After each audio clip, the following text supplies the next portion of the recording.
Good afternoon, and thank you for joining us.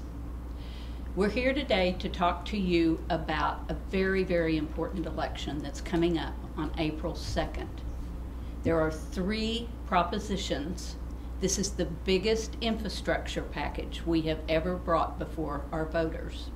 Proposition 1 is a transportation bond issue for $72 million that will complete 19 critical projects across our city. All of us know how irritating and time-consuming it is when we sit in on a congested roadway. We all know that it can be very dangerous if an intersection is not designed right or is not designed to be large enough for the number of cars that are now going through it. Not only will this transportation bond issue help with widening roads, street beautification, intersection improvements, signalization, it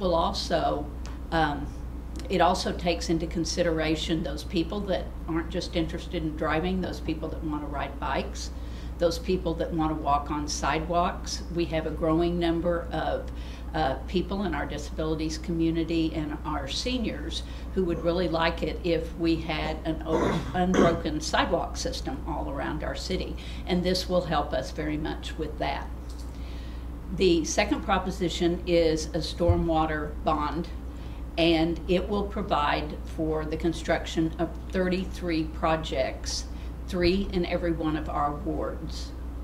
Everybody has heard us talk about how hard it has been for us to keep up with our stormwater infrastructure system in our city. This will be a great start in taking care of some of the really big projects. It will be for projects that go all the way from Dave Blue Creek and all the way over as far as Brookhaven Creek. The third proposition is a utility.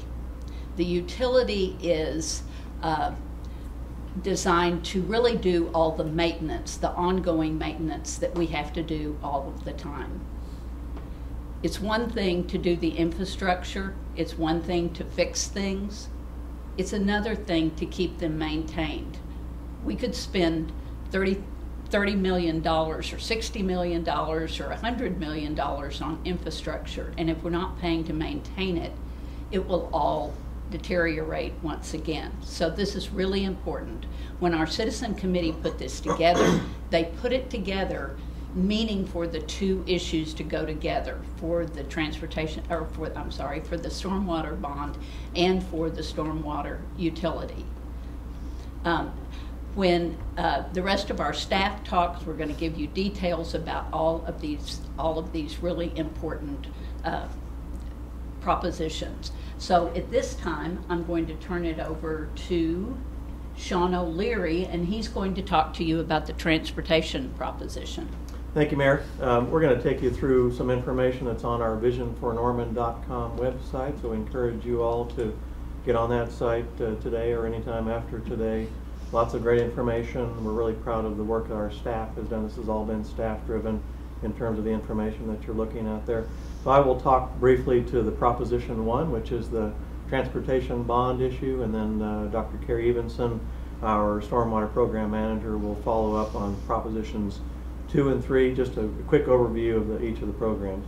So Proposition 1 is a transportation bond issue of $72 million, combined with what we estimate to be $67 million in federal transportation grant funds, for what amounts to a total program of $139 million in what we consider major transportation improvements throughout all parts of Norman.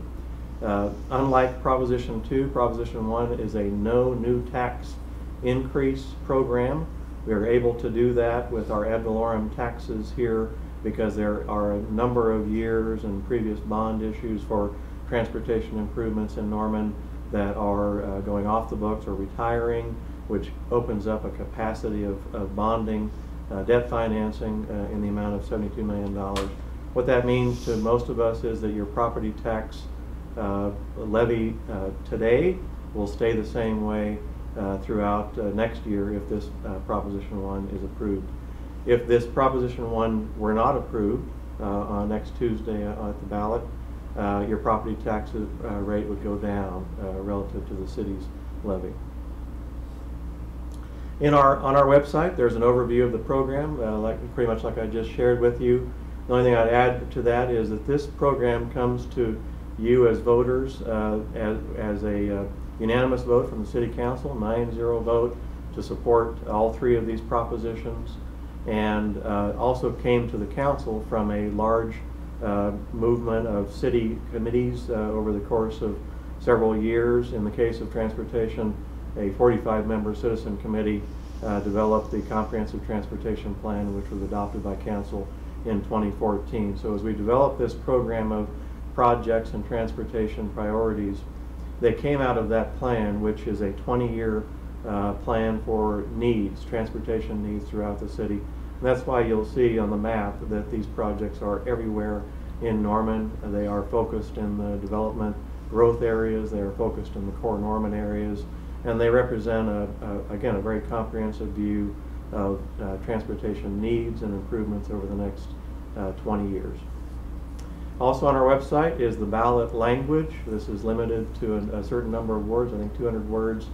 So it's a limited opportunity to put on the ballot, but in addition to that, you will also see access to our ballot ordinance that was approved by City Council, which gives a great deal more information and details. In fact, a detailed list of these 19 projects, their cost estimates, and so on. So all of that information is available on our website for you to check out if you wish to do that. It's always helpful to see the ballot language before you get to the ballot box, and might help you to get ahead of that process. Also on our website is a project map, and again, as I mentioned, there are 19 little blue dots on that map and some orange lines. I think there are orange lines on the map. And again, you're able to go into that map online, click on any of those data points, and it will bring up a lot of detail about each project. We find that many of our citizens are interested in one project or two or three, but they may not be as focused on all 19. If that's your desire, you can certainly do that on the map. It gives you all kinds of good information about cost estimates, a little bit of a summary of the project, why we're doing the project, and the timeline. Should have mentioned earlier that this is the slide that you're looking at here is an example of one of those data points on the 36th Avenue Northwest project north of Indian Hills Road. This is one of the 19 projects.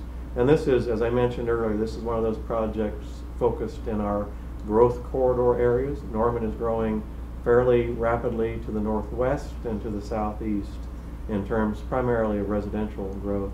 And this is a project that would serve that area of growth to the northwest near the I-35 and Indian Hills interchange.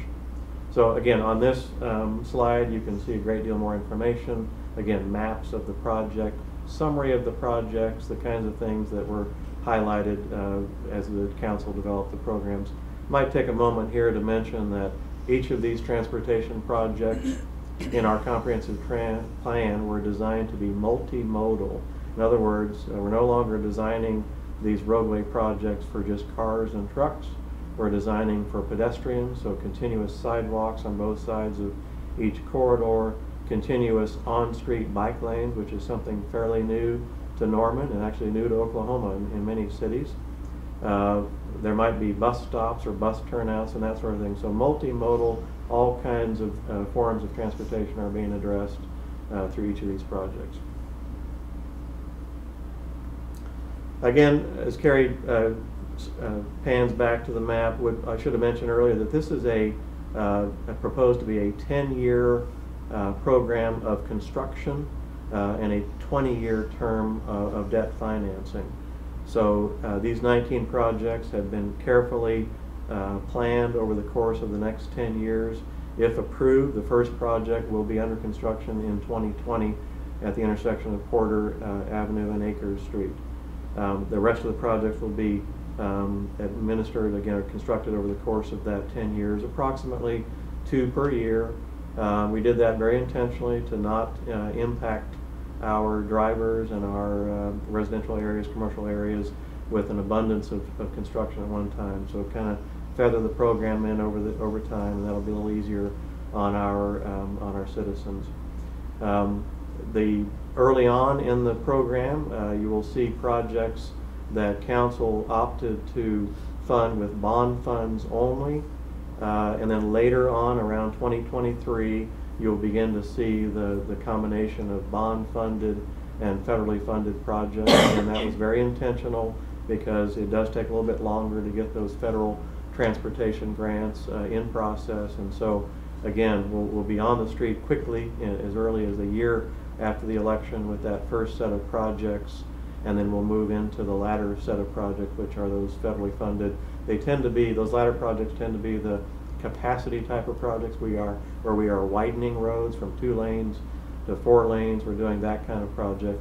The early projects tend to be more streetscape oriented projects, things like the one on the screen now, Porter Avenue streetscape. In this case, or in these cases, these projects are not adding lanes or widening roads, but instead they are improving that multimodal approach to the corridor, adding sidewalks or making sidewalks more accessible to our disabled citizens, adding bike lanes, improving the street lighting system, maybe adding landscaping, that sort of thing. So if you want to see an example of this, one was recently completed here in Norman on Main Street from the railroad tracks going back to the west about 5 blocks. And so that's a good example of a streetscape project, no widening. The corridor tends to be already pretty busy with existing businesses and buildings, so we're just trying to enhance the transportation systems within the footprint of what we have there.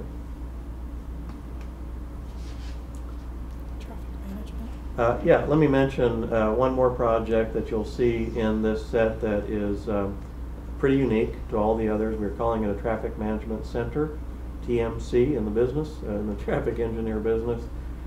We don't have one of these today. Many cities do.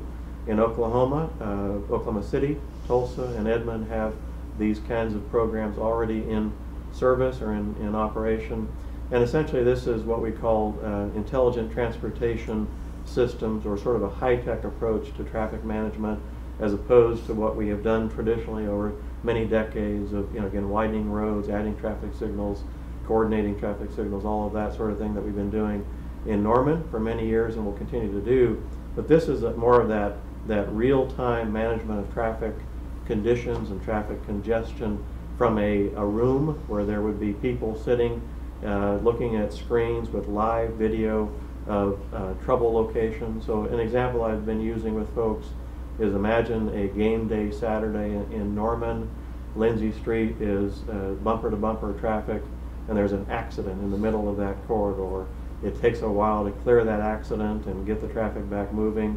In this case, we would see that accident in real time. We would dispatch police officers and traffic technicians to get out there more quickly, try to clear the traffic, obviously take care of the accident, but get the traffic moving in a more efficient and rapid fashion. So that's one example of many of what this Traffic Management Center would be able to do. This would be located, if it's funded, it would be located in our Emergency Operations Center, which is being planned at the present time as part of the Public Safety Sales Tax Initiative a few years ago. Will be located on East Robinson Street, and this space for this operation will already be accommodated in that building. But the grant here, or the bond funds here, would be matched with federal funds to provide the equipment, the technology, the screens, the fiber optic cables, and so on to make that system work.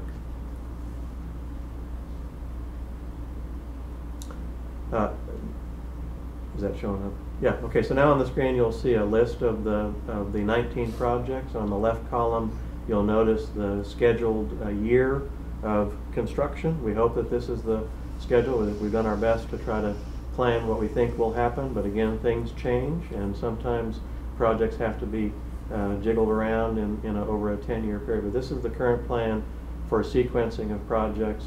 You can also see on this list the cost estimates, both local share, federal share, and the total cost. And then on the bottom you can see the $72 million in estimated bond costs, the $67 million in federal funds for the total $139 million in total projects. So this if you want to get down to that granular level, this gives you that information that you might want to understand where all the dollars are going. Would mention here finally that we've taken a great deal of time to go through these cost estimates. We've done our own internal work with our staff engineers to estimate the projects, and then to make sure of our numbers, we brought in an outside expert, an expert engineering firm, to help us to make sure that we hadn't missed something, to help us to project the inflation over the 10 years of the program. And so we feel very comfortable with these projected estimates that these projects can be built at or below these cost estimates. So we hope at the end of this program that we are under budget and bringing the program in less than that total estimated amount. I think we're going to transition now to Proposition 2. Well, before you do, Shawn, so I don't have any questions on the comments section yet, but I will ask a question that I've seen pretty often is, why are we making Gray Street two-way? Yeah, great question. I think we're getting that at all of our open houses and so on. Happy to address that. There has been a great deal of discussion for, goodness, 5 or 6 years in Norman, and it was part of the comprehensive transportation plan process about is it time to convert our downtown one-way pairs, the Main and Gray pair of streets, to two-way. This is a movement across the country. I think it's very similar to the movement that created the one-way streets back in the early 70s when the downtown core areas were having trouble managing traffic. They converted two-way to one-way.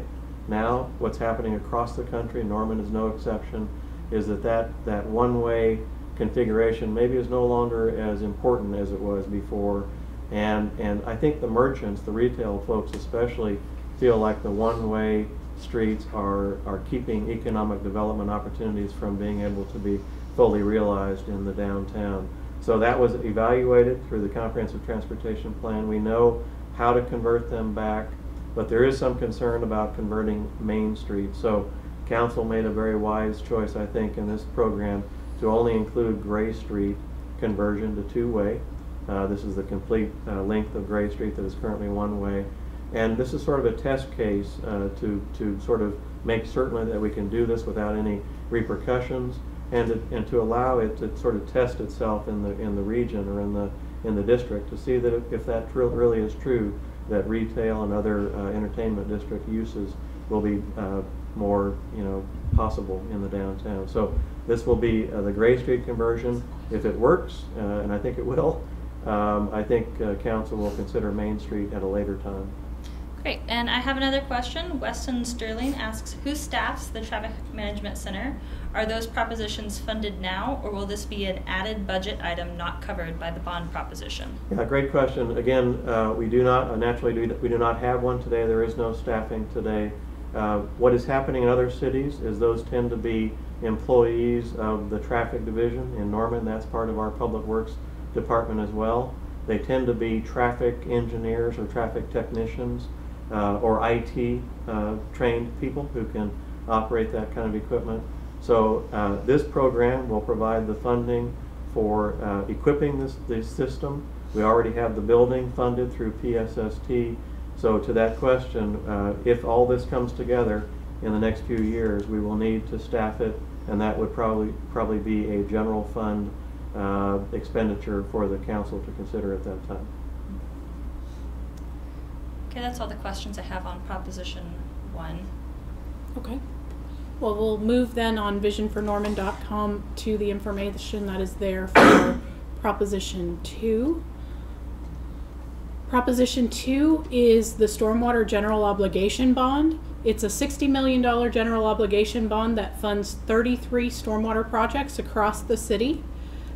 Because we haven't done a stormwater bond where the focus is solely on stormwater infrastructure, we don't really have that bonding capacity built up like we do for transportation, because we've done several transportation and street maintenance type bonds over the years to fund those types of asset improvements.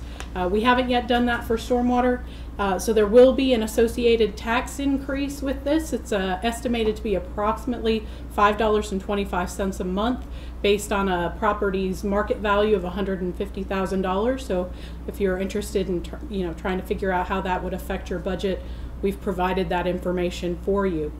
The $60 million general obligation bond will fund 33 stormwater infrastructure projects around the city. These projects were identified as part of the city's 2009 Stormwater Master Plan. So we've known for several years that these projects have needed to be done, but we've struggled to find the funding for them because unlike transportation, there are no federal dollars that are available solely for stormwater infrastructure. The projects that we have been able to complete on the Stormwater Master Plan have been able to be tied to or included with a transportation project. I'll give you an example. The Lindsay Street project helped to address the McGee, or commonly referred to as the Lake McGee issue that we were experiencing.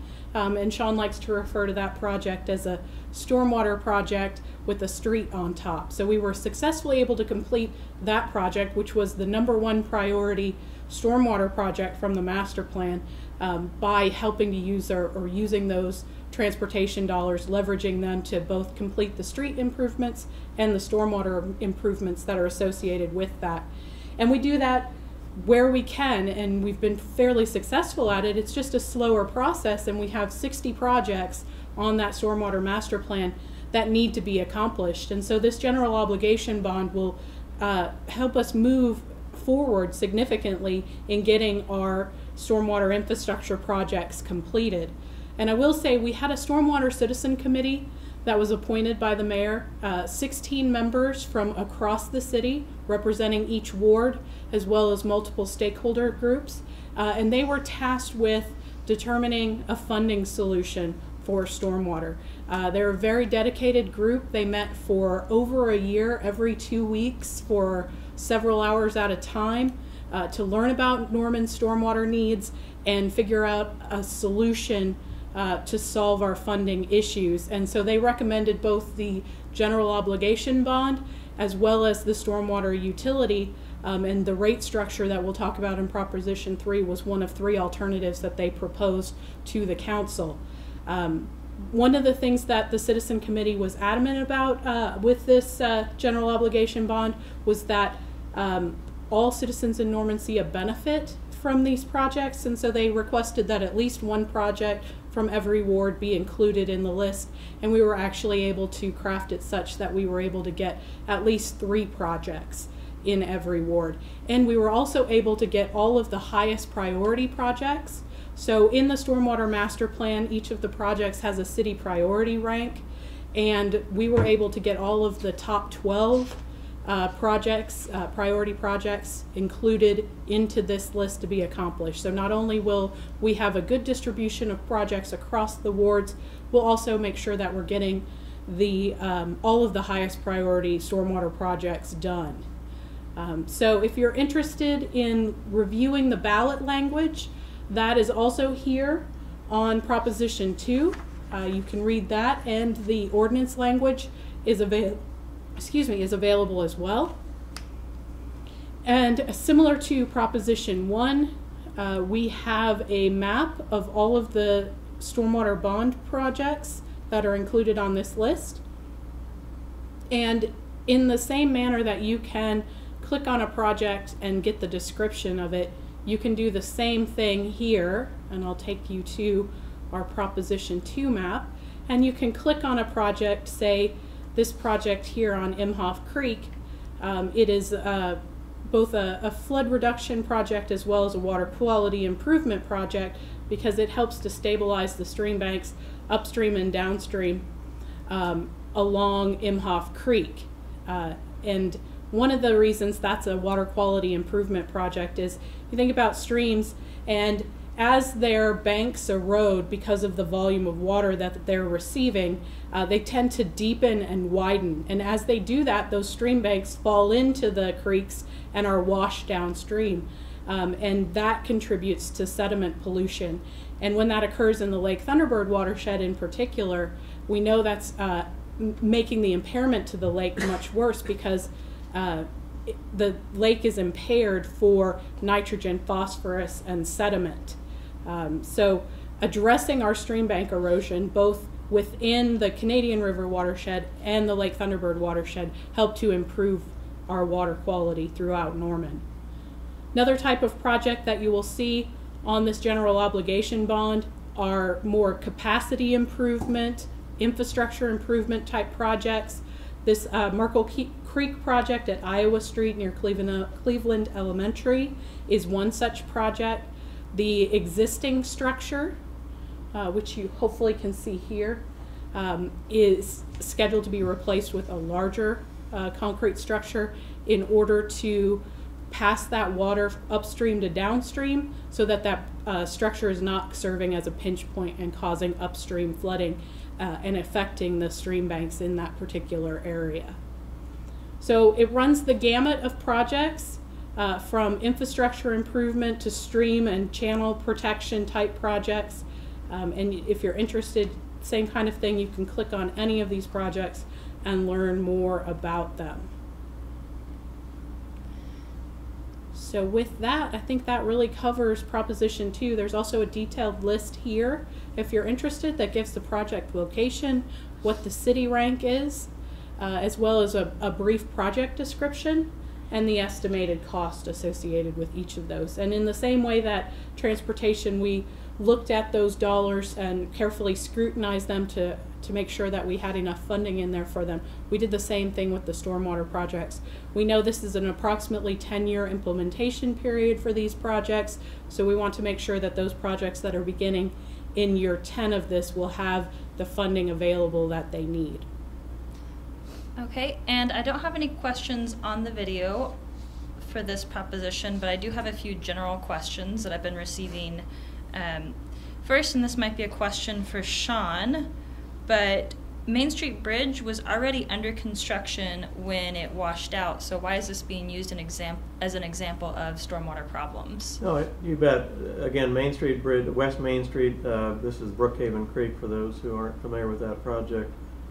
We think is the kind of the poster child for stormwater projects in Norman.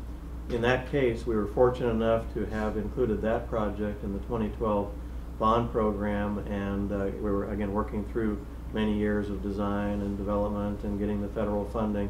Ironically, the day after the contractor mobilized to the site, literally set up the first set of traffic signs to reduce traffic, we had a major flash flood and the bridge literally collapsed on itself. Thank God no one drove into that in that evening. It was about 10 o'clock at night. But we think that's an example of the rest of these projects. These are infrastructure elements, bridges, culverts, stream channels, as Carrie mentioned, that are all 50 and 60 and 70 years of age. They have served their useful life, and we are very concerned about their ability to stay together and continue to function. And I think the Main Street Bridge is, as I said, is really the best example we can give.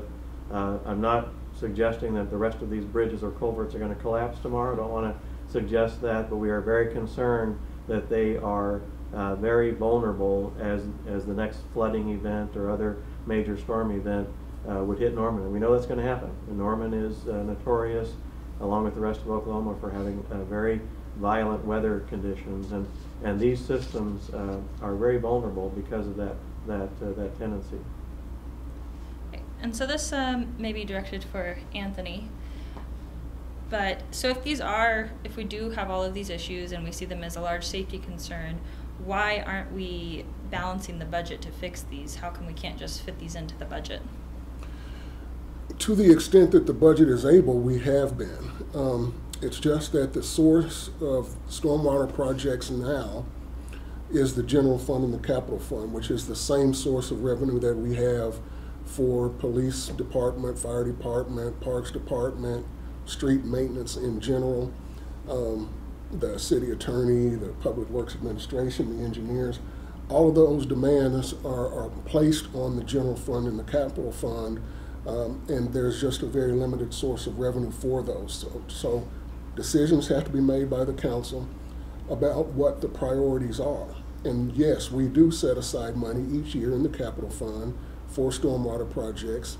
Yes, we do have a significant budget for stormwater in the general fund now, but it's not enough to meet the demands that we have to maintain the facilities that are already in the ground, and certainly not for those that might be placed in the ground into the future. So we do the best that we can. Mm-hmm.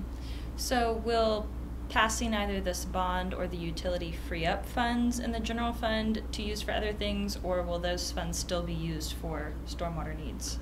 Those funds will still be used for stormwater needs. Within the general fund, we use about $3.2 million per year for stormwater things right now. We have identified needs of about $7.5 million for stormwater things. And what the stormwater utility is proposed to do is to kind of make up the difference, that $4 million gap between what we know we need to be spending and what we have available now. So it's a master plan. It's all tied together, and we would better be able to meet the demands that we have already existing. Okay, we've gotten a couple questions specifically about the bond language. Kathryn, could you talk to us a bit about why the ballot was written the way that it is, and is the city able to use these funds for anything other? How can we be, other than the projects we've listed, how can we be sure that the money will go for these projects? Sure. Ballot language is required to be,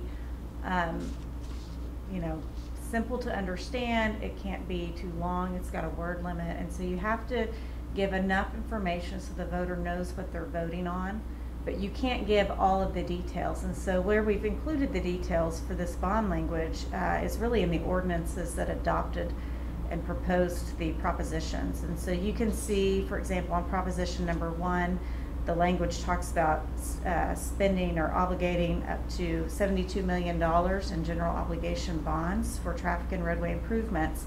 If you look at the ordinance on visionfornorman.com, you can see all of the projects that are proposed for 100% of those funds. The Bond Proceeds Act doesn't require we list all 100% of those projects for those funds, but we've done that so that the voters know exactly what to expect and know what projects that we plan to do. Also, same thing with proposition number 2 on the stormwater bonds. $60 million there in the general obligation limited tax bonds. The statute that authorizes or implements the constitutional provision under which this is being requested says you can use that provision for a lot of different projects, a lot of different kinds of projects. Here in our language, we've limited it to stormwater projects, and specifically a list of stormwater projects you can find in that ordinance. And again, here we're listing all 100% of the projects that we propose for the $60 million to be spent on. Should any funds be left over, if things come in under budget and things like that, we say in our language in the ordinance that we will be spending those surplus funds on stormwater projects. So it's certainly going to be spent on stormwater projects that you find in the master plan and things that we've determined over the years that are really needed in Norman. Okay, thank you. And you can see that language, the ordinance language and the ballot language, on the website under each of the proposition tabs. If you just click on the ordinance language, it'll pull up a document where you can read the ordinance language in its entirety. Okay, another question is, so how much of what percentage of the bond funds will go towards stormwater or water quality improvements? So in general, looking at the stormwater general obligation bonds and the projects, there are 11 projects of the 33 that are water quality and flooding related. These are infrastructure improvement projects, so flooding, especially when they were identified in 2009, was a primary driver of that.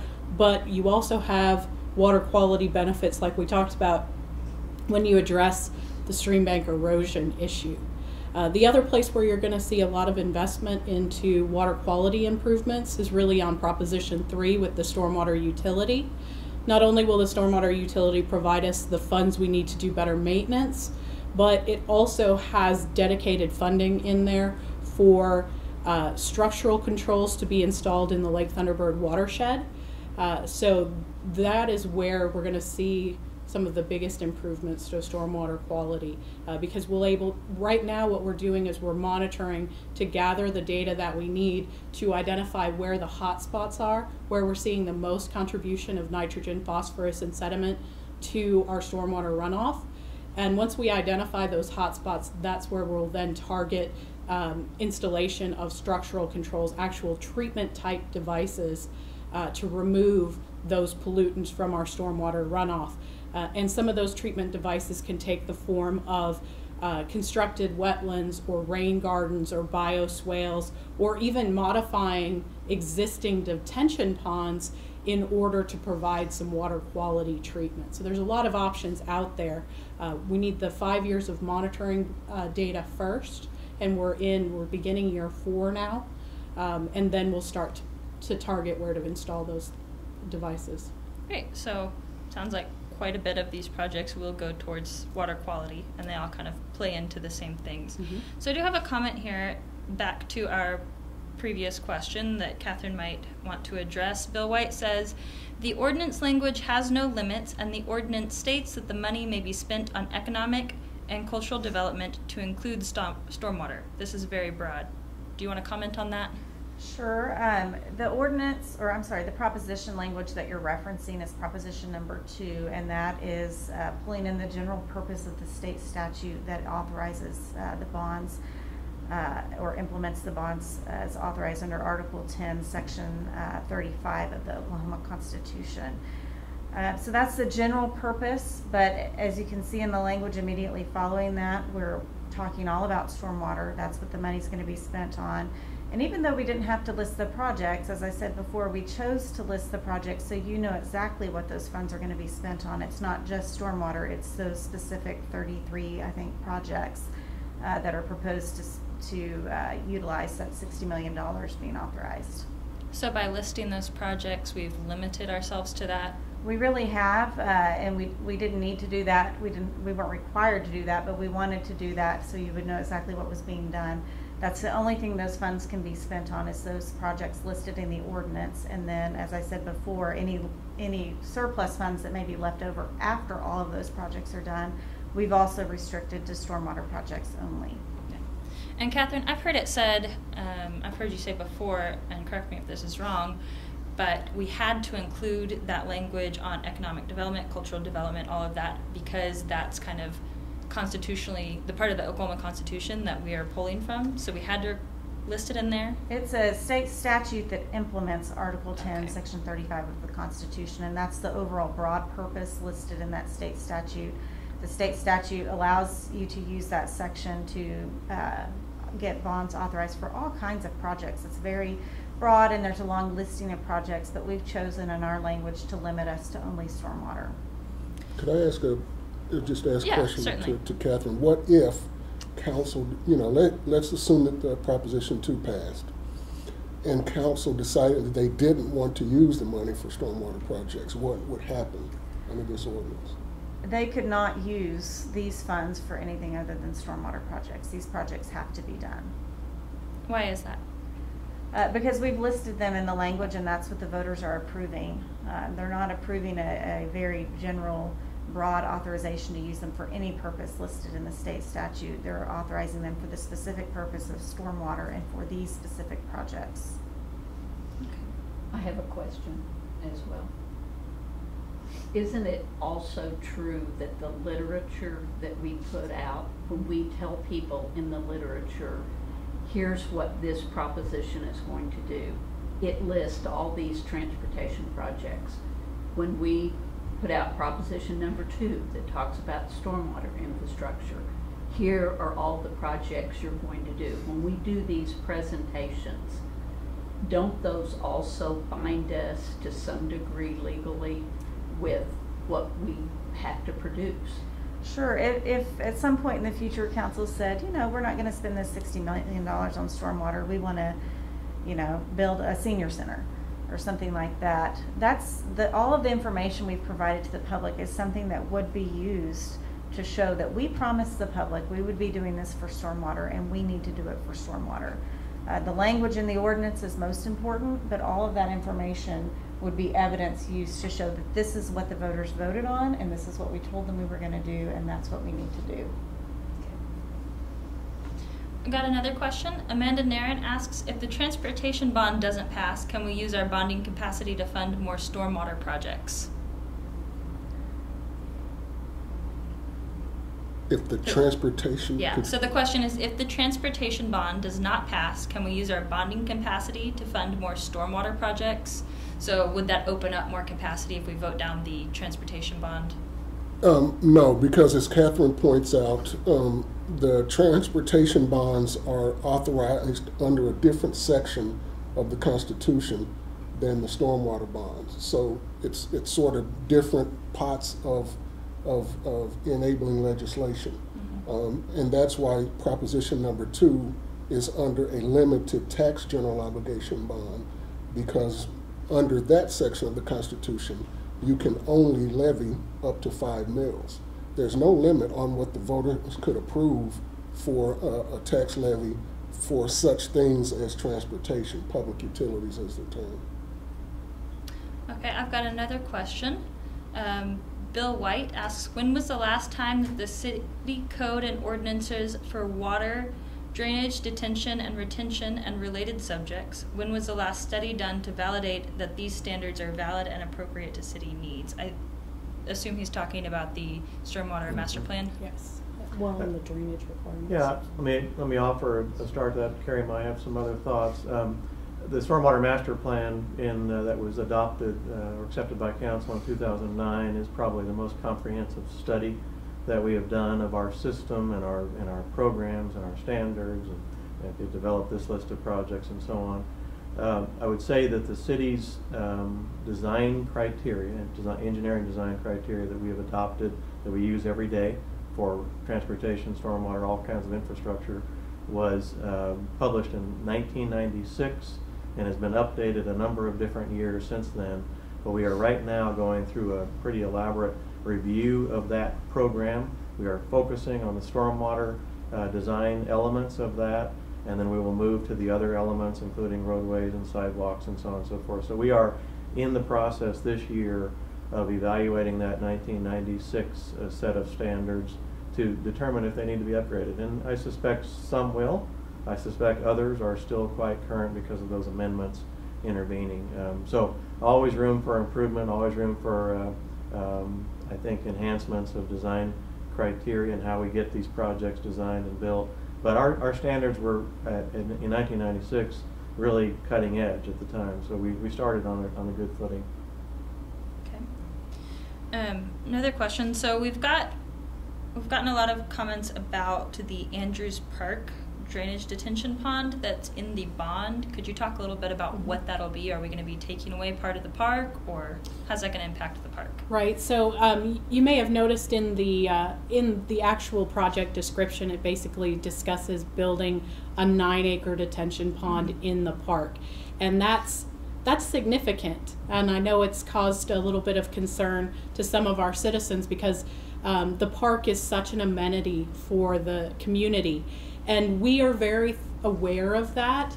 And when it comes to designing the ultimate project, the reason Andrews Park was selected for during the master plan development for that type of project is because it is city-owned property towards the headwaters of Imhoff Creek, and adding detention at that location and having some storage capacity of that water really helps the downstream flooding that we're seeing at Dawes and then down to Main Street and then even to a degree down to Lahoma, because it holds that water back and allows that peak of the storm to pass by and slowly lets that water that it's holding back out into the stream, instead of just all of that water hitting the stream at the same time and causing it to come out of its channel. So what we'll be doing, because we are aware of the value of that park to the community, we're going to be looking at how do we design this in such a way that we maintain and preserve the aesthetic qualities of the park, but still provide that stormwater detention. And it's entirely possible to do that. There are, in various parts of the country now, communities that are looking at and changing their thought process on stormwater and really treating it more as a resource. And designing parks around stormwater flow. So I use an example of a park, a stormwater park in Atlanta. They actually have a combined sewer where their sanitary sewer and their stormwater run in the same pipe. And when they have these large rain events, they have to deal with all of that inflow of stormwater into their wastewater system and make sure that it's not overwhelmed. So they've designed this stormwater park to flood at during certain rain events, but still maintain the qualities that the park needs and still keep it as a valuable asset for the community. So it can be done. It's not going to be, you know, what you're thinking possibly of a, you know, just a lake or not even that, just a dry detention pond in the middle of the park that's maybe not as aesthetically pleasing as everyone would like. It's going to take some thoughtful design, but we can definitely reap the stormwater benefits and keep the aesthetic value of the park. Great. So another question, why is some of the work for the stormwater bond being done on private property that isn't for public use? So that is a great question. When we do this work, part of what we'll be doing on these bond projects is acquiring easements. There are sections of the town, and a lot of people don't recognize this, but there are sections of town, there are parts of creeks that private property owners either own wholly or in part. You know, that property line could go all the way to the other side of the bank, or in some cases it goes right to the middle of the stream. And in that instance, because it's privately owned and we don't have easements or access to that property, it's on the private property owner to maintain that. And because stormwater is a system, if one part of our system isn't being maintained properly, it affects the rest of the system. So in these instances, we've identified these as critical areas where we need to be able to make improvements to protect infrastructure, to protect property. When we're talking about this stream bank erosion, not only is it an issue for those private homeowners because, you know, they're losing their backyard, but it's also putting our infrastructure in danger, because if you think about the water lines and sewer lines and bridges and roads that are around these streams, they're being put in jeopardy as well. So it's in the city's best interest to make these improvements in certain areas, and through this process then acquire some of the easements and right-of-way that we need to continue to maintain these systems. If I may also, this is another reason that Proposition 2 was proposed under the section of the Constitution that it was, because public utility bonds, such as transportation bonds, which is Proposition 1, have to be done on land wholly owned by the city. Exclusively owned is the constitutional term. You can use these limited tax bonds on private property. So that's one of the reasons this was proposed in the way that it was. Okay, that makes sense. So I think that's all my questions on the bond. If we're ready to move on to Proposition 3, the utility. Okay. We'll pull up visionfornorman.com. I know we're going to sound like a broken record a little bit on visionfornorman.com, but there really is a lot of useful information on this website. We've tried to think about all of the different resources that you might need in order to make an informed decision on April 2nd. And so we've put a lot of links to other documents and background information if you want to dive a little deeper into some of these questions. So Proposition 3 is the stormwater utility fee. Going back to our Stormwater Citizen Committee, they met for a long time and they really took a really comprehensive look at what our stormwater needs are in the city of Norman. And they actually wanted to know, you know, what kind of needs, what kind of funding needs do we really have? And they asked that we propose several different versions of a budget. One was the bare minimum, what do you need just to meet permit requirements and move forward that way. And then all the way through to what, I term the utopia version, which is if money wasn't an option and I was able to do everything that I think the city of Norman needs to do in order to move our program forward into, the next 10, 20 years, what would that be? And we all know utopia is expensive, so they really settled on a better program at $7.4 million. As Anthony talked about earlier, the utility itself will raise $4.2 million of that need every year, with the general fund contribution continuing at what our current annual budget is of approximately $3.2 million. With that, the important thing to note here is that both the revenue raised by the utility as well as any dollars that are budgeted from the general fund will go into an enterprise fund, and as such, those funds can only be spent on stormwater related activities.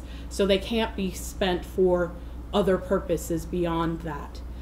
So if you want to find out more detail as far as the budget itself, the citizen committee, what the recommendation is, our permit requirements, links to all of those documents are listed here on the website. And we'll move down. The ballot language is also here. If you wanted to take a look at that and read that, the ordinance language is a link on this page as well. And if you wanted to find your rate, there's a rate map, and I'll come back to that in a minute. I want to scroll down here a little bit and talk about the rate structure itself. The Stormwater Citizen Committee proposed a 3-tier residential rate structure based on the downstairs first floor living area of a property's house. So unlike the 2016 proposal that everyone voted on, this proposal actually just looks at that first floor heated and cooled area of your house. It does not include porches, patios, garages, outbuildings, cattle trails, driveways. None of that is factored into the calculation for the residential rate this time. So you can see here the first floor living area breakdown. It's a $3, $6, and $9 a month tier system. And there are 2 credits available for the residential rates. There's a 30% low income credit for those individuals who qualify for Section 8 housing. You submit an annual income verification and you'll qualify for that 30% low income credit. It's very similar to the process that we currently use for low income credits for water, wastewater, and sanitation. And then there's also a 30% agricultural credit that is available for those parcels that are zoned A1 and A2, and that's automatically applied because we already have all of those, all of that information. So with that, let me show you how you can find your rate if you're interested. Oh, I should wait. Let me talk about non-residential first. Sorry about that. And then in addition to the residential rate, there's a non-residential rate. It's a 4-tier system based on the property's parcel size in acres. That's available through the Cleveland County Assessor or based on our GIS map. It's $12, $45, $80, and $160, again based on that parcel size. There's been some confusion as far as what counts as a non-residential parcel. The non-residential parcels are commercial or industrial or residential parcels that have more than 4 dwelling units on them. So some of the multiplexes and apartment complexes that you're going to see in core Norman, those would be non-residential. It also includes churches and schools. What it doesn't include, and what I think has been a source of misunderstanding that I've seen recently, is agricultural property that may only have a barn on it. There's no house on it. There's no dwelling unit, if you will, and there's no business or like commercial activity or church or school on it. It's just the farmland plus maybe a barn or a shed or something like that. And there's been some confusion there, but that If you have that type of a parcel, it's really an undeveloped parcel and will not receive a charge in this particular rate structure. What about houses that have a house and then also a barn or a garage, something like that? What tier would they fall into? Right, so in that particular case, you're a residential, because you live there, right? It's your residence. So it's a residential property, and it would fall in one of the 3 tiers based just on the downstairs living area of that house. We don't include any calculations on sheds or anything like that in this particular rate structure. So if you are interested in finding out what your rate is, because that's always the next question that we get is, well, how do I know where I fall? And I don't know how to access Cleveland County Assessor. You can go on our Vision for Norman site and check out Proposition 3, and you can search by your address. Just type that in and it will take you to your parcel and you can find it there. And I'll just click on one of these randomly so that you can see how that looks. So in this particular instance, it shows you the address of the parcel, it shows you what tier it's in, and then it shows you the utility rate and if any credits are available.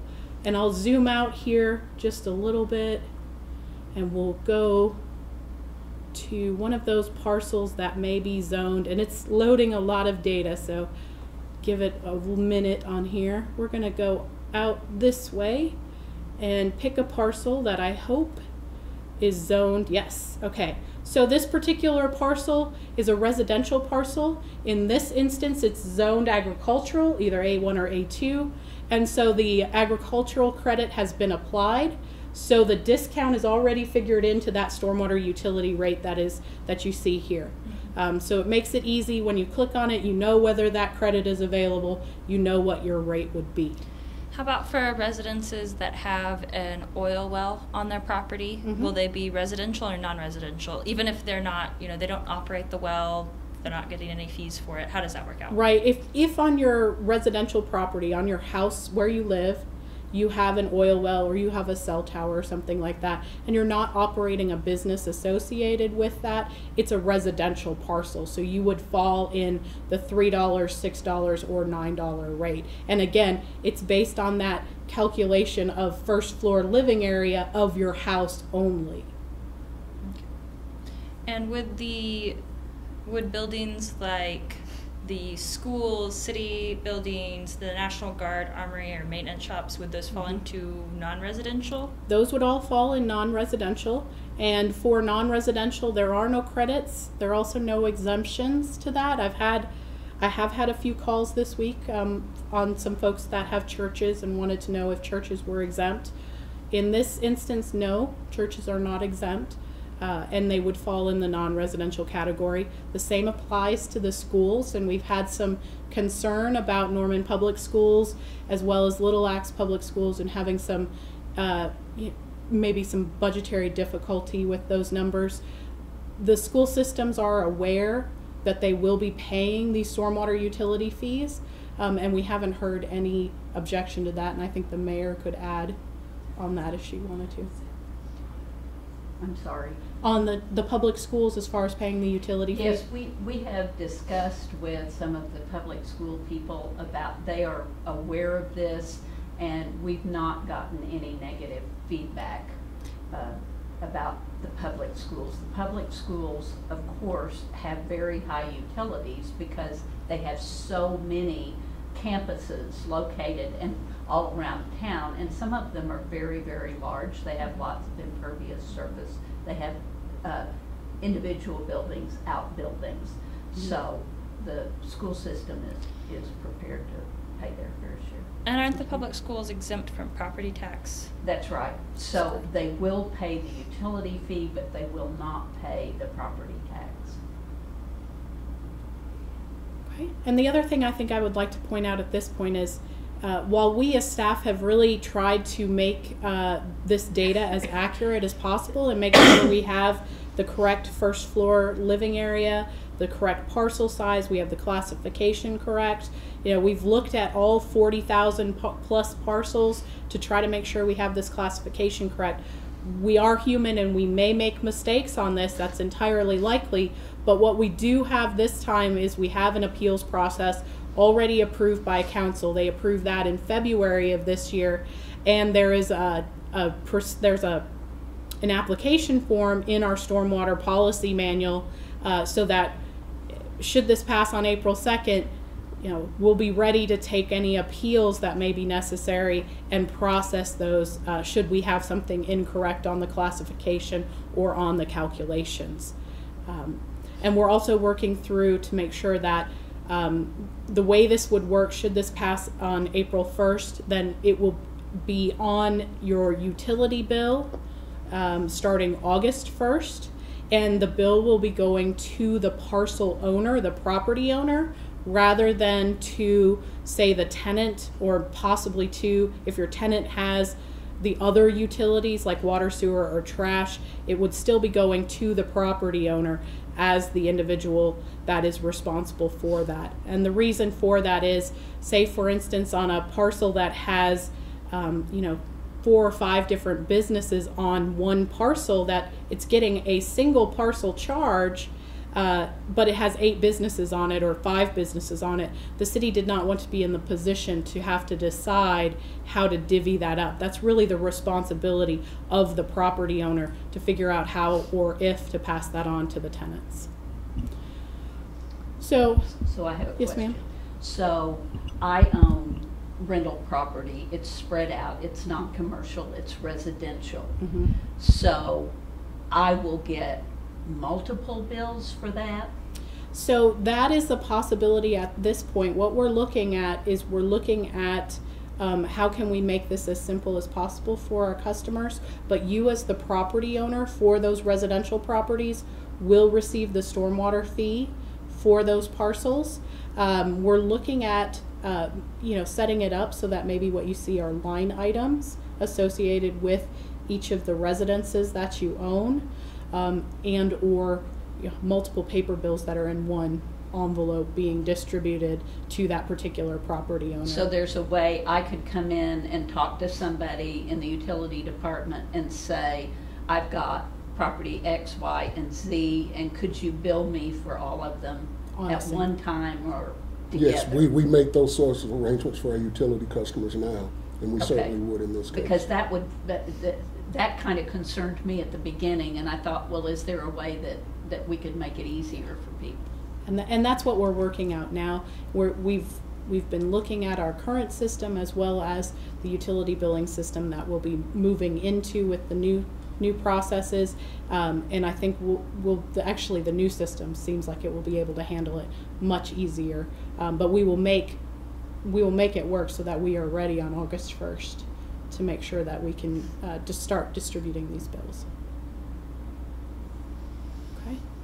If you were wondering what this budget was, we talked about the $7.4 million budget and what it goes for. We do have both the current program budget as well as the proposed program budget online on visionfornorman.com. If you're interested in figuring out where those dollars would be spent, what we're projected to do with them, that's all available here for your review. We wanted to make sure that we were as transparent as possible on what this money would be used for. The other thing that's on here, and I'm sorry, I know I'm scrolling and it's probably not really great visually. The other thing that's on here are the additional proposed program services that the utility will fund, because that's the next question after, what kind of rate am I looking at? The next question is, what kind of benefits am I going to see, or is the city going to see for these additional dollars, right? We've said we need them, what will they fund? So there are all of the details here about the particular things that this will fund, and I'll kind of highlight a few things so that you have an idea. I'll give you some basic information first. The city of Norman is 190 square miles. It's a lot of stormwater infrastructure in our city, because if you think about it, with every roadway there is some form of stormwater infrastructure associated with it, whether it's the hard infrastructure like curb and gutter and inlet boxes and pipes and flumes, or it's the more green type infrastructure, but still stormwater infrastructure like roadside ditches and detention ponds and things like that. All of those are things that are part of our stormwater system that need to be maintained. And for the entire 190 square miles in the city of Norman, I have 3 infrastructure crews.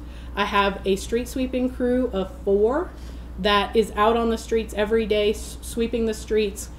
We also use them to clean inlet boxes, incredibly valuable pieces of equipment because we can actually remove pollutants from stormwater from our system with this, and we can measure it and we can report a quantity to DEQ when we use these pieces of equipment. And if you're familiar with regulatory activities, having measurable goals and having measurable quantities to report this to them is incredibly valuable. So our street sweepers do that. They remove a certain number of tons of sediment from our system every year through their regular activities. So that's one crew. I have another crew of 4, that's my infrastructure maintenance crew. They are responsible for maintaining the hard infrastructure in Norman. It includes the pipes and the inlet boxes and things like that. And then I have a channel maintenance crew of 6 that's responsible for maintaining all of our open channels and our streams and removing drifts from bridges and culverts and things like that. So you can imagine during the summer, because they're responsible for vegetation management, and actually probably starting in a couple of weeks given how green the grass is getting, we're going to be starting mowing season, and that lasts into October, and they are responsible for mowing a certain number of channels and a certain number of ditches over the season. And basically when they finish the route, we're getting calls from the folks at the beginning of the route saying, when are you coming back, because it's really getting overgrown out here. But when they are done mowing, then they become an infrastructure crew and they help us with the backlog of work orders. So because we're so limited, we do have an interlocal agreement with the county, and they help with maintenance in the eastern part of the city. But we're stretched thin. And so with this, we'll be able to fund a couple more infrastructure crews to help us do a better job with maintenance. We can actually divide up the city and give them districts to be responsible for the infrastructure in that particular town or that part of town. And then we'll be able to add a couple of street sweepers. The other thing that we'll add is a camera truck. And a lot of people have really been confused by what a camera truck does and why it's important for stormwater. And I'll tell you, a camera truck is something that is more like if you've got kids or grandkids that have the remote controlled vehicles. It's a high-tech version of that. It's a camera on wheels that allows us to see inside. It pans and it tilts. We can see the entire inside of a stormwater pipe that may not be accessible to human beings. It's too small or too dangerous for a human to be in. We can send that camera in there and we can figure out and see exactly where the cracks are, where the joints are leaking, and we can start to get a better idea of what condition our pipes are in. And so we hope to use that to do a condition assessment and start to become more proactive on our maintenance. We'll actually know what kind of condition our pipes are in and start to designate neighborhoods for replacement. Similar to what we do currently for our wastewater and our water lines. When we have old water lines that are leaking, we have to replace them. And we have to do the same thing for stormwater. And this utility helps add some much needed funding to start to do that. The other thing that this stormwater utility will pay for are some water quality improvements. Lake Thunderbird is impaired for nitrogen and phosphorus as well as sediment, and it's important that we start to reduce the amount of these contaminants that are entering into our stormwater and making its way into Lake Thunderbird. And it's important for multiple reasons. It's important because Lake Thunderbird is 70% of our drinking water. So it's incredibly valuable in that regards. It's important because Lake Thunderbird is a source of recreation. If you like to boat, if you like to swim, if you like to fish, Lake Thunderbird is right there in our town for us to do that. But if we continue to degrade the water quality, then we impair its uses as a recreation source and as a water source.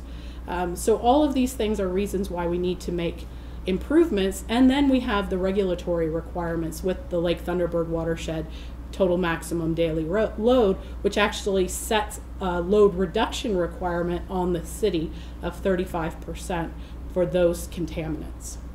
Great. Okay, so I have a couple questions here, and I'm going to start going through them just in the order that I've received them. Two of them are back to the bond. Okay. One asks on the acquiring private property and maintaining that. Bill White asks, will costs done to improve private property be recouped from owners, and will owners have the right to refuse to grant easements or to have work done? It is not envisioned that private property owners would be reimbursed or paid for improvements that are made, because remember that those improvements, once they are made, benefit the entire city and everybody who is a property owner downstream. So I don't think that that's at least the envisioned process right now. And then how would the city be acquiring the private land? How would we go about that? The easement acquisition process that Dr. Evenson talked about is a negotiation with the property owner. You give us the right to access your property, and we either through a donation process or through a fee simple process pay you for that right to access, to get into your backyard, if you will. So that's basically what we're talking about, is an easement acquisition process. Okay, and then on the utility, Bill White asks a couple of questions here. First, how would the city assess the first floor living area square footage of a given home? So the first floor living area is actually a data point that the Cleveland County Assessor keeps, and so it's on your property sketch. If you've ever been on Cleveland County Assessor's page and you go to your property sketch, you can find it there. It's actually listed as first floor. We've gathered that data from the assessor and incorporated that with our GIS data as well as our customer service data in order to make that determination. So it's something that that the Cleveland County Assessor keeps and we've just acquired. So that's in our rate structure map, and you can search it there, but if you want to check us, you can go to the Cleveland County map. That's correct. Okay. And then why are the bracket cutoffs at such odd figures? So how were the brackets decided for those tiers?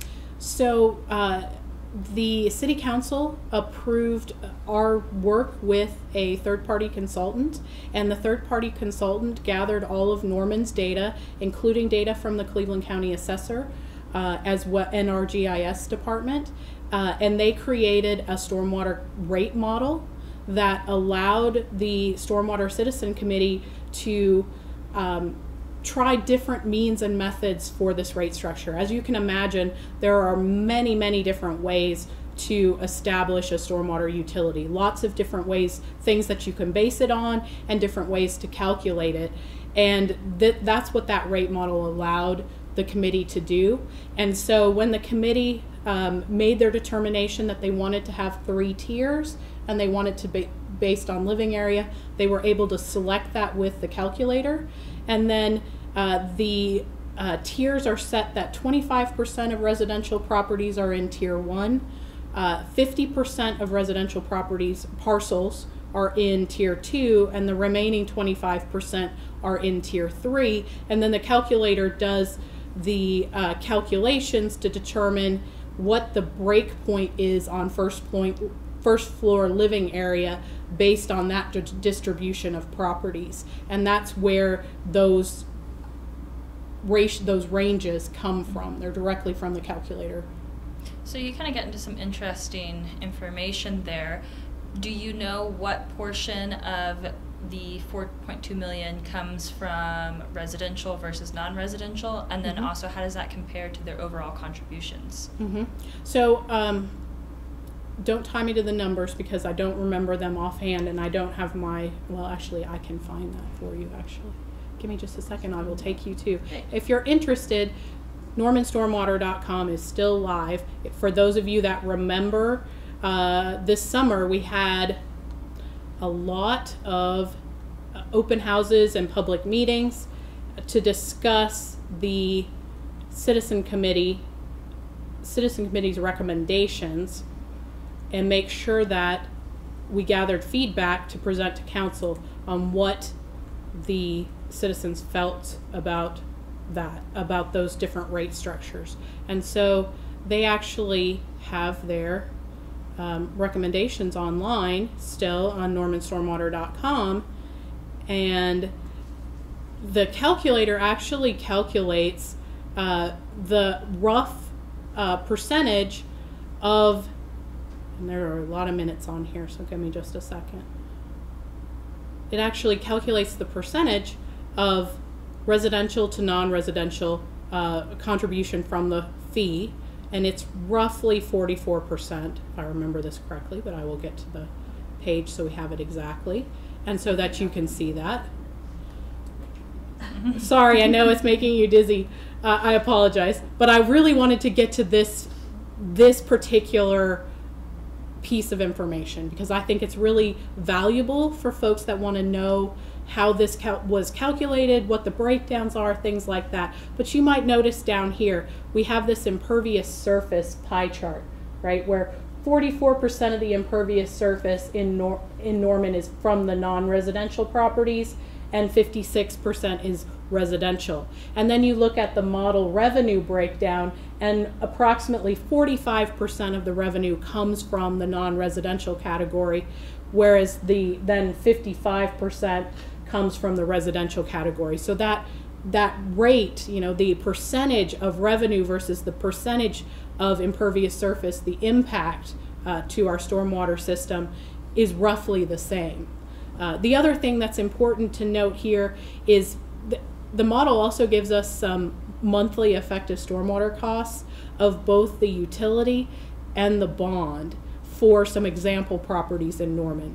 These are real properties in Norman, but we've taken the addresses off so that we don't identify them. This just gives some examples, and you can see because the committee really felt that these two propositions were a package, you can see what kind of impact for a total monthly impact this has when combined. And you can see, like, for instance, a large house that may pay $9 a month, and we'll zoom in a little bit so we can see that, right? A large house may pay $9 a month. The bond is closer to $22 based on what its market value is, right? Versus a small house that may pay $3 a month and have a much lower contribution to the bond. And the same thing applies on the non-residential categories. And where do most of the houses in Norman fall into? What tier? Do you know? So 50% of the parcels for residential are in tier 2. So 75% of the parcels in Norman, residential parcels in Norman, will pay $6 or less. Okay. And then continuing through the questions here, Bill White also asks where he can find the information about the number of homes by square footage so he can do his own assessment. Would that be from the Cleveland County Assessor's website? If he wants to do his own assessment, he would have to file an open records request for that data. Okay. Next question. Jim Anderson asks, what is being done to address increased residential properties and how the city will deal with that? And I think also an additional question to that is, how does the city manage new construction, and their impact to the stormwater system?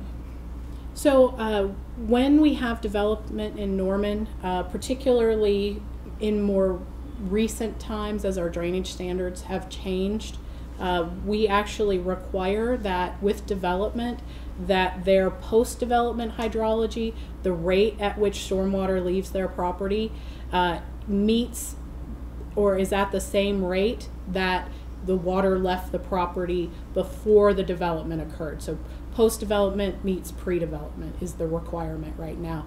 And that's why you will see in these new subdivisions that are coming in place, you'll see detention ponds and other types of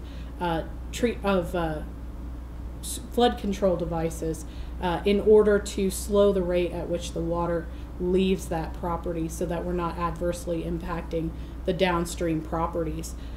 So the other thing that we're also doing is that we're encouraging low impact development and green infrastructure in these new developments that are occurring. And one of the things that we're currently looking at as staff with council's input and direction through the Community Planning and Transportation Committee is we're looking at our parking standards as well as our landscaping requirements to see if there are ways that we can incentivize green infrastructure by modifying or allowing modifications to those types of requirements. That's currently under review by staff, and we're hoping at some point later this year to present that to council for consideration. Great, thank you. Another question, why is Norman the only one paying for the TMDL requirements or improvements to the Lake Thunder watershed? Are more or other cities going to have to do their part? So I would say that that's not correct. Norman isn't the only one that's paying for improvements to stormwater that's being discharged into Lake Thunderbird. Both Moore and Oklahoma City are subject to the Lake Thunderbird TMDL as Norman is. They have the same kinds of load reduction requirements that we do. We are a larger percentage of the Lake Thunderbird watershed than the other two communities. I think we're about 51% of the watershed in total. And I will tell you that... that might not know, can you explain what a watershed is? So the watershed is all of the land that surrounds a body of water like Lake Thunderbird, that when it rains on that land, it actually runs off into and will eventually make its way into that body of water. So for Lake Thunderbird, it's roughly around, I would say, Heyday, Andy Alligators, and then it moves to the southeast down near Highway 9 and Classen around the new development there, and then east is what's in Lake Thunderbird watershed for Norman. Most of Moore is also in the Thunderbird watershed, and a good portion of the southeast part of Oklahoma City.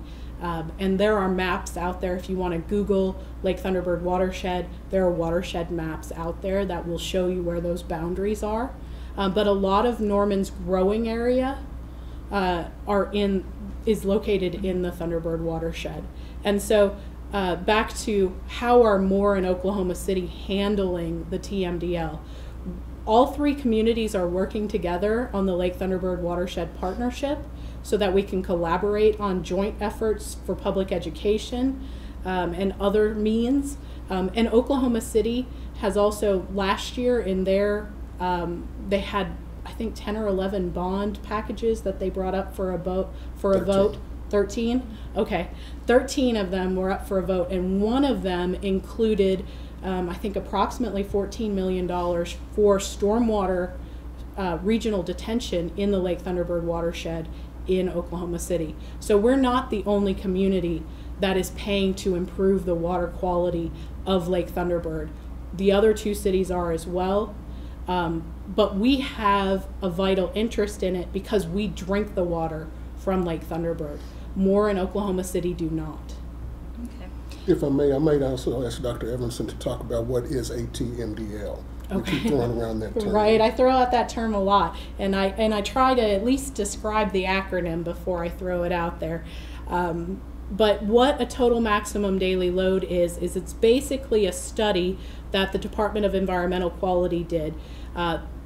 Water quality sampling and monitoring showed that Lake Thunderbird was impaired. We have, it's impaired for dissolved oxygen and chlorophyll A, which is really contributed by nitrogen and phosphorus. When we have those nutrients come into the lake through our stormwater runoff, the algae that's in the lake, we're waiting for those nutrients. They're limiting nutrients. And when the algae gets a hold of those, that's exactly what they needed to grow and bloom. And then when they start to die and the lake turns over, that's when we have taste and odor issues. So we know these are the reasons the lake is impaired.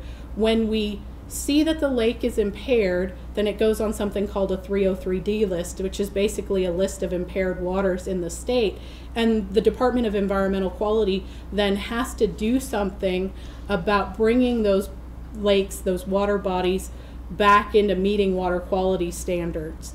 And the TMDL is a pathway to doing that. So the TMDL is a study that looks at the entire watershed and where the pollutant contributors are, and sets a balance that says the lake can handle X amount of these types of pollutants without becoming impaired for its beneficial uses.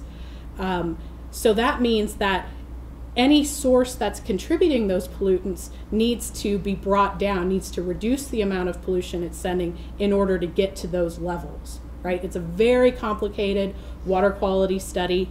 It has some really brightly colored maps in the report. The report is online if you want to read it. But basically, when that study was done, it identified the stormwater sources from Moore, Oklahoma City, and Norman as the primary contributors of those pollutants to Lake Thunderbird.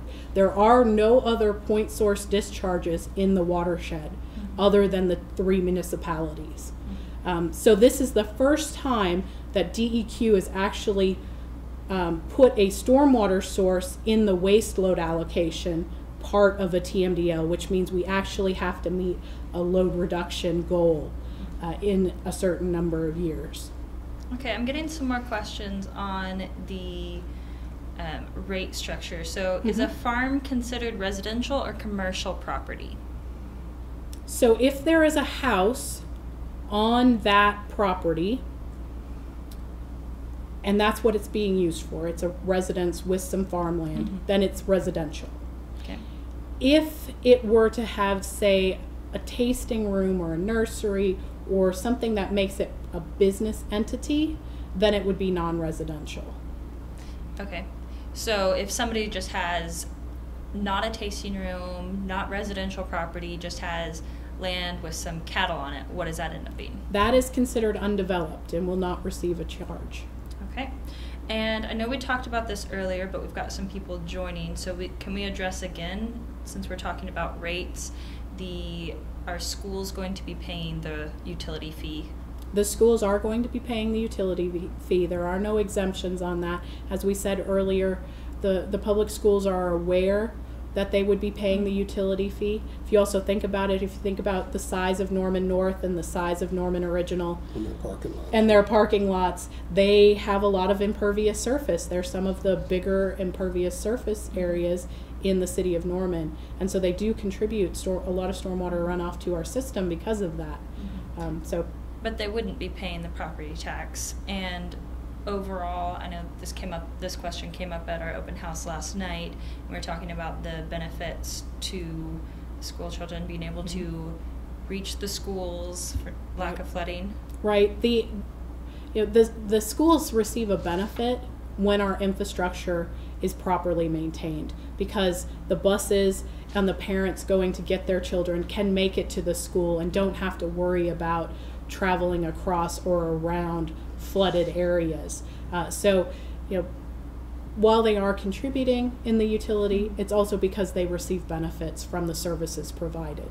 I want to share a story and I have shared this I did some at the open houses, but this is something I have thought about so much. During the flooding of 2015, I live in Ward 5, and I was driving around to check out some of the roads, 72nd, and I went across the bridge and I came back, and I think that I was on 84th Street. And I looked down, and the bridge, there was a bridge and a culvert, and it had a do not cross sign, and there was water flowing over it, and a bus went across it. And I still remember that. Now, when the bus got alongside of me, it did not have any children in it. And I'm sure the driver just wanted to get back to the bus barn. But I have thought about that so many times. If it doesn't flood at your home, it does flood on the roadways, and that's why the flooding aspect of this is such a big safety concern for our community. Thank you, Mayor. And we have another question. Jay Dodson asks, how much stormwater goes into the Canadian River versus Lake Thunderbird? And then I'd ask an additional question. Why should we be concerned about stormwater going into the Canadian River or Lake Thunderbird? Well, I don't have those exact percentages to hand. I know a very large percentage of our city is in the Thunderbird watershed, but a lot of our urban area is in the Canadian River. And I will say that our permit requirements are for the entire city. Our stormwater system benefits the entire city. And so while we may be concerned about Lake Thunderbird because of our drinking water source, we need to be concerned about the entire system. And that includes the portion of the city that's in the Canadian River watershed. Because while we may not be drinking the water from the Canadian River, someone is downstream of us that is drinking the water from the Canadian River. It may be Lake Eufaula by that time, or it may be something else. But whatever we do on our land in Norman, Canadian River watershed, or the Lake Thunderbird watershed, affects the water quality downstream of us. And so I think we should be concerned because of that reason, and the fact that it's our system, right? This is our stormwater. This is our infrastructure, and we need to make sure that it's properly maintained and functioning so that we have a good city to live in. Great. And while we're talking about rates, can we talk about what OU will be paying? Yes, so that has been a question, and we did have a representative from OU on the Stormwater Citizen Committee while we were having all these discussions and the recommendations were being made. The intention is to negotiate a stormwater utility rate with OU, as we do with them for water and wastewater services. The other thing to take into account for the University of Oklahoma is the fact that they have their own stormwater permit requirements. They are subject to the same requirements that we are as the City of Norman as a municipal separate storm sewer system, or MS4. And so they are responsible for maintaining the stormwater quality on their campus as well as the infrastructure on their campus. And so while we do intersect at the boundaries and their water comes into our system, they have to do certain activities on campus as well. And the last question I've got here is, how is this different from the plan? Didn't we already vote on this? How is this different from the plan that was voted down in 2016? Yeah, so that's a great question, and we've gotten that over the course of these open houses and ward meetings and public events that we've been to. And I would say this is a very different proposal than it was last time. In 2016, the proposal was a certain dollar amount per 1,000 square feet of impervious surface, and if you had a garage or a shop building or a patio or a pool or anything like that, all of that square footage was taken into account on the calculation. This time it's just on your first floor living area or your parcel size, and it's capped, right? The tiers make it such that the highest rate that will be paid on the residential side in Norman is $9 a month. The highest rate that would be paid on the non-residential side on the utility is $160. I think the other way that it's different than last time is we also have the infrastructure piece this time. The utility last time was really more for maintenance and those water quality needs. It did not really address the infrastructure improvement that we had identified in the 2009 Stormwater Master Plan. With the Stormwater General Obligation Bond, we now have that included. So it's much more comprehensive funding package this time, I would say. And actually I do have an additional question. Okay. So I know that you touched on this when you're talking about services. So there is a difference between the urban area and the rural area. What benefits would both of those be getting? Mm-hmm. So it is something that I've talked about in a couple of our meetings, and I've often gotten the question, well, you know, I don't really get stormwater services in my part of town. And I just have to explain how they may look different, and they're often they often go sight unseen because so much of our infrastructure is underground. And if we're doing our jobs properly, then we're in and out while you're at work, and you may not notice the work that we're actually doing on that. But I'd say that's a good thing because that means our system is working.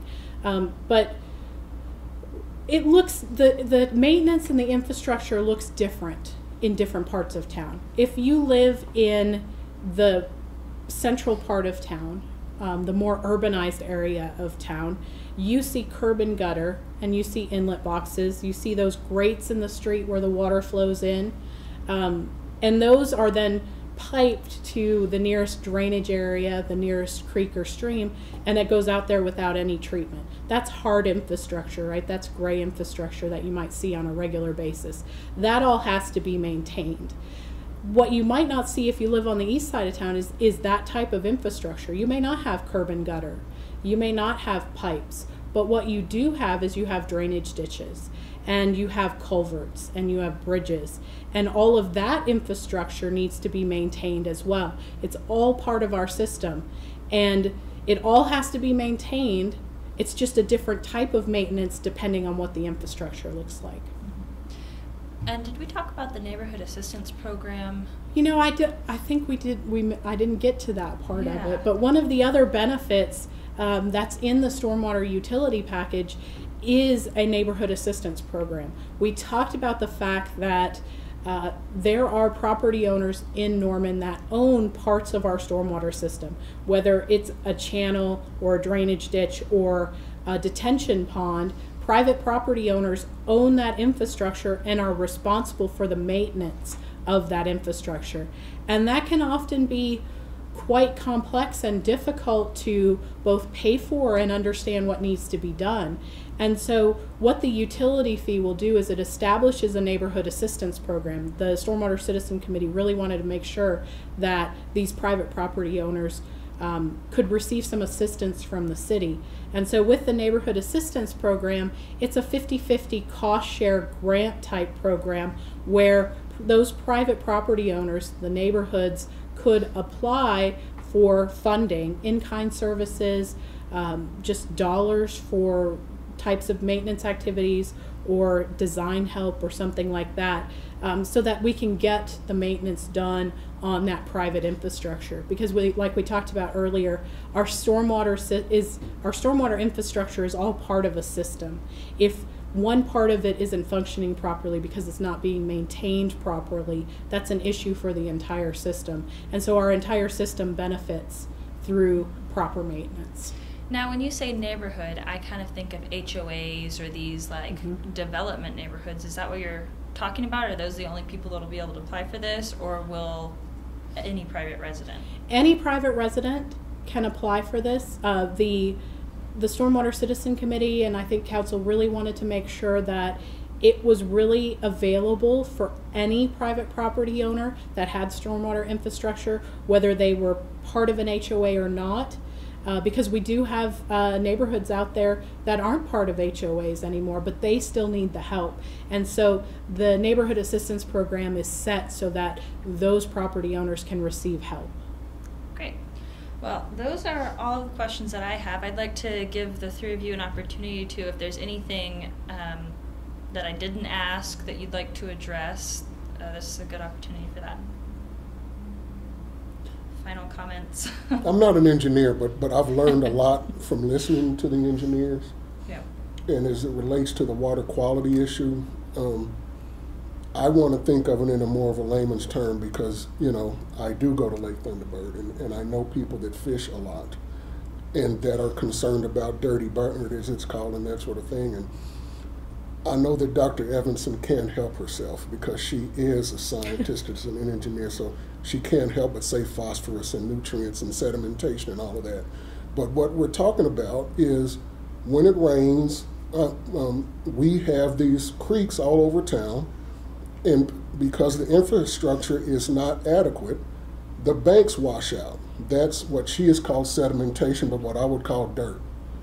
And because they are in neighborhoods and people have fertilized their lawns above that stream bank, now you have what she's calling phosphorus and what was the other Nitrogen. one? Nitrogen, yeah. It's fertilized dirt that's now washing down the creek into Lake Thunderbird, and what she is calling these algae blooms and all of that, it is feeding the dirt that is in Lake Thunderbird. So now that algae grows, and that's what is causing the taste and odor problems and the dirty bird, if you will. And so what we're trying to do with the TMDL, as she calls it, is make that situation better. And that's all that we're talking about here. But it's all a system that plays in all together, and it's really well designed if the engineers get the money to address the problem. And so where you're hearing all of these legal terms from the lawyers and all of the engineering terms from the engineers, from my standpoint, it all comes back to the money to try to address these problems. And that's what we're asking our citizens for. Carrie, do you have anything else? I don't think so. I think I covered everything fairly well. If you have more questions, check out visionfornorman.com. If you still have questions, you can leave us comments and contact us through the website. I believe our phone number is there, our email address is there. I encourage you, if you still have questions and concerns, there's still a couple more days left. Ask them. Make sure that you get an answer from city staff. Read our literature. There's still a Ward 8 meeting on Sunday at 1:30 at Fire Station 7. If you need to, come to that too. We'll be there to answer any questions that you have.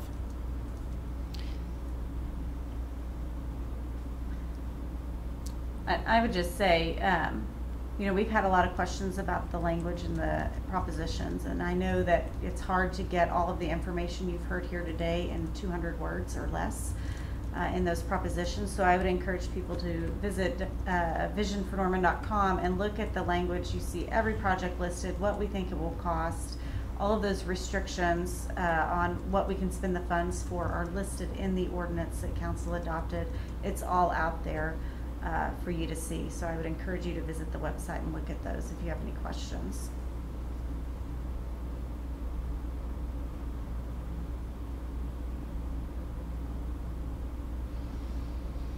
So I'm going to finish this up, right? Okay.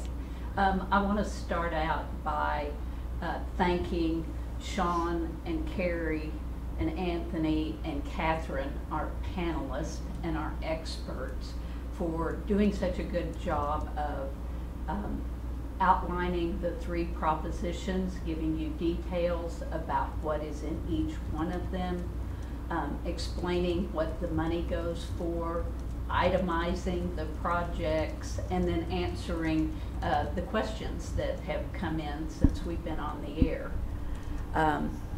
I appreciate Anthony giving us some financial information. He's the expert on that, and Kathryn talking a little bit about the ballot language and the ordinance language, because we've gotten lots of questions about that. So our staff can educate you. They can't advocate for these propositions. As mayor, I can advocate for these propositions. Having been on council for 6 years and having been mayor for 3 years, I am acutely aware of the difficulties in keeping up with the infrastructure of our city. And it's especially difficult when you have 190 square miles. You have 190 miles of numerous roads and intersections and bridges and culverts and creeks and tributaries, all of which have to be taken care of. So we struggle with these things, just like almost all other cities. And you have to figure out ways that you're going to do these big projects, and you have to figure out ways that you're going to maintain what you have. So what most cities do in terms of big projects like transportation projects and stormwater projects, they do bonds. That's what we're doing. 2 of these propositions have to do with bonds.